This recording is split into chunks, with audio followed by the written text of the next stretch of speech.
Ya, para concluir nuestra presentación aquí en nuestro pequeño hogar, vamos a dedicarles una cancioncita.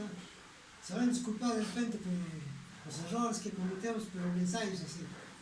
No, vale, si siempre los errores hay, pues, o los errores que hay que corregirlos, siempre hay que demostrar, pero con la frente alta y con nuestra mente bien alegre, esta cuarentena nos ha llevado pues siempre a que estemos siquiera a desempolvar en las guitarras. Bueno, ya como nuestro integrante está un poquito más mejor, ya está con los ánimos, está con las pilas puestas. Vamos a probar. Vamos a probar, ya, vamos a seguirlo, vale. A ver, vamos a probar esta gargantita, si tú pucha que vamos a quejar y nada.